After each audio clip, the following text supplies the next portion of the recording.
जय महालक्ष्मी। कैसे हैं आप सब? जल्दी से कमेंट में जय महालक्ष्मी लिख दीजिए।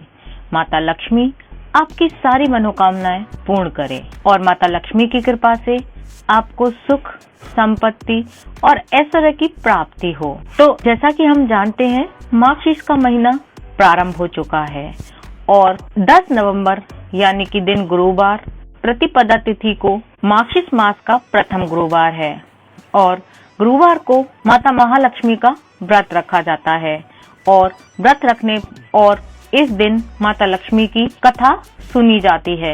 इसे सुनने और पढ़ने से दुख दरिद्रता दूर हो जाती है और श्री महालक्ष्मी माता की कृपा से सुख, संपत्ति, ऐश्वर्य की प्राप्ति होती है और मन की इच्छा पूरी होती है। श्री महालक्ष्मी के अनेक रूप तथा नाम हैं। तल में बेछाया, शक्ति, तृष्णा, शांति, जाति, लज्जा, श्रद्धा, कांति, वृत्ति, स्मृति, दया, तुष्टि, माता, अधिष्ठात्री एवं लक्ष्मी के रूप में स्थित हैं।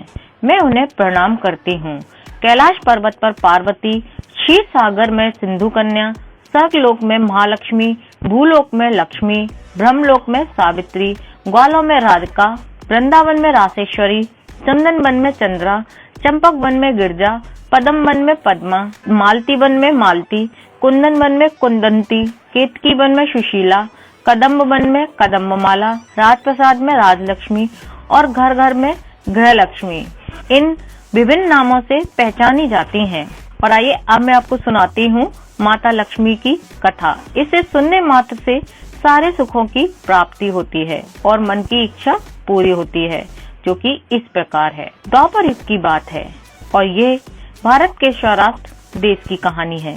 सौराष्ट्र में उस समय भद्रशवा नाम के राजा थे। वे बड़े पराक्रमी थे। 4 वेद, 6 शास्त्र, 18 पुराणों का उन्हें ज्ञान था। उनकी रानी का नाम सूरज चंद्र का था। रानी दिखने में बहुत सुंदर और सुलक्षणा और पतिव्रता स्त्री थी। उन दोनों को 7 पुत्र और उसके बाद एक कन्या का वरदान मिला था। कन्या का नाम श्यामबाला था।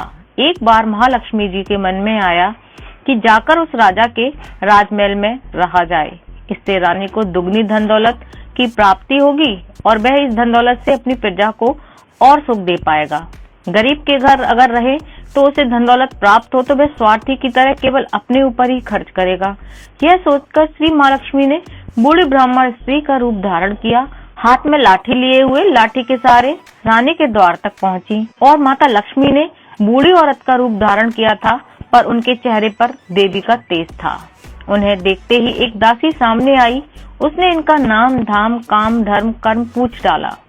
वृद्ध ब्राह्मण का रूप धारण करने वाली माँ लक्ष्मी ने कहा, बालिके, मेरा नाम कमला है। मेरे पति का नाम भुवनेश है। हम द्वारका में रहते हैं। तुम्हारी रानी पिछले जन्म में एक वैश्य की पत्नी थी। वह वैश्य बहुत गरीब था। दरिद्रता के कारण हर रोज घर में झगड़े होते थे तथा उसका पति उसे रोज मारता था। इन बातों से तंग आकर वह घर छोड़कर चली गई और वन और जंगल में खाली पेट भटकती रही। इसकी इस दुर्दशा पर मुझे दया आई। तब मैंने उसे सुख संपत्ति देने वाली श्री महालक्ष्मी जी की कथा सुनाई। मेरे कहने पर उसने माँ लक्ष्मी जी का व्रत किया। इससे श्री महालक्ष्मी जी प्रसन्न हुई और उसकी गरीबी दूर हो गई।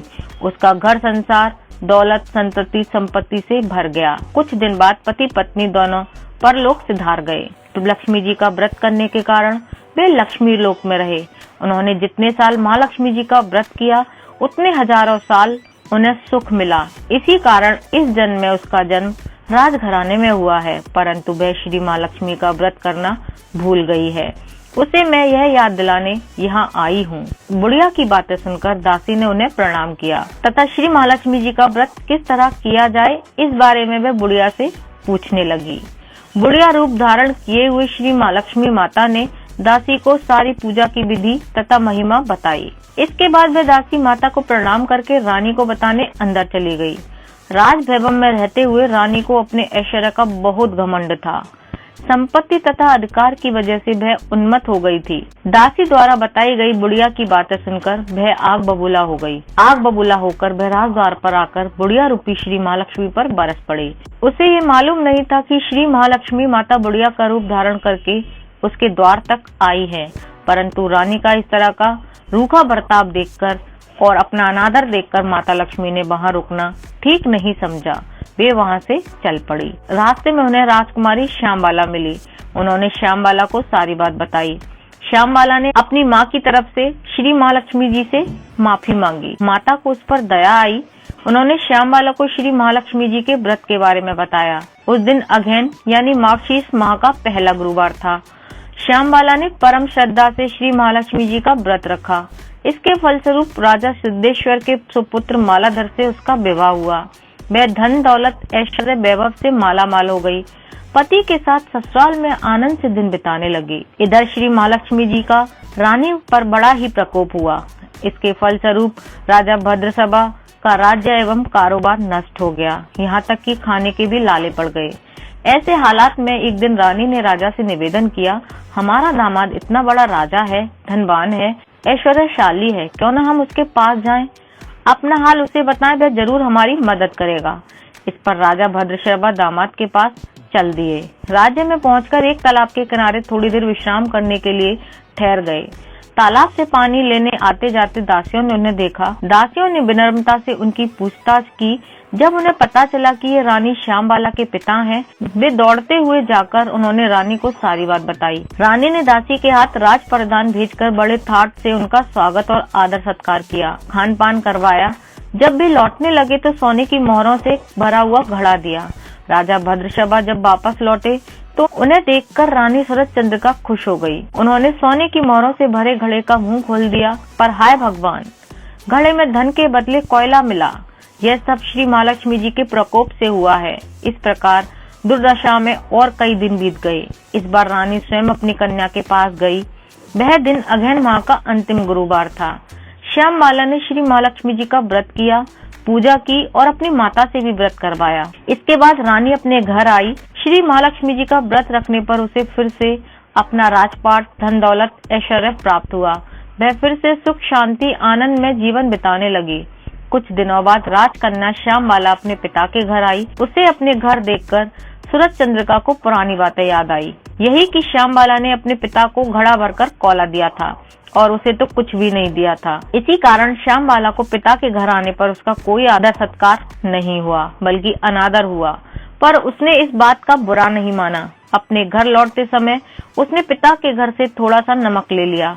अपने घर लौटने पर उसके पति ने पूछा, अपने मायके से क्या लाई हो? इस पर उसने जवाब दिया, वहाँ का सार लाई हूँ। पति ने पूछा, इसका क्या मतलब हुआ? श्यामबाला ने कहा, थोड़ा धीरज रखो, सब मालूम हो जाएगा। उस दिन श्यामबाला ने सारा भोजन नमक डाले बिना ही बनाया और परोस दिया। पति ने खाना चखा। सारा खाना बिना नमक के था, इसलिए स्वाद नहीं आया। फिर श्यामबाला ने थाली में नमक डाला, इससे सारा भोजन स्वादिष्ट लगने लगा। तब श्यामबाला ने पति से कहा, यही है मायके से लाया हुआ सार। पति को उसकी बात सही लगी। फिर वह दोनों हंसी मजाक करते हुए भोजन करने लगे। कहा जाता है कि इस तरह जो कोई श्रद्धा भाव से श्री महालक्ष्मी जी का पूजन करता है, उसे माता लक्ष्मी की कृपा प्राप्त होती है, सुख संपत्ति और शांति की प्राप्ति होती है और सारी मनोकामनाएं पूरी होती हैं। परंतु यह सब प्राप्त होने पर माता की पूजा को भूलना नहीं चाहिए। हर गुरुवार को व्रत करना चाहिए और व्रत के साथ साथ इस कथा को अवश्य सुनना चाहिए। यदि आप व्रत भी नहीं रख रहे हैं तो भी आप इस कथा को सुन सकते हैं और इस तरह श्री महालक्ष्मी जी भक्तों की सारी मनोकामनाएं पूर्ण करती हैं। मैं उम्मीद करती हूँ आपको ये कहानी पसंद आई होगी। पसंद आए तो एक लाइक जरूर देना और अपने इस चैनल को सब्सक्राइब करना।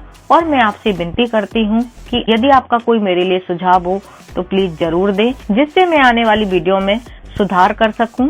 मिलती हूँ फिर एक नई जानकारी के साथ। तब तक के लिए जय महालक्ष्मी।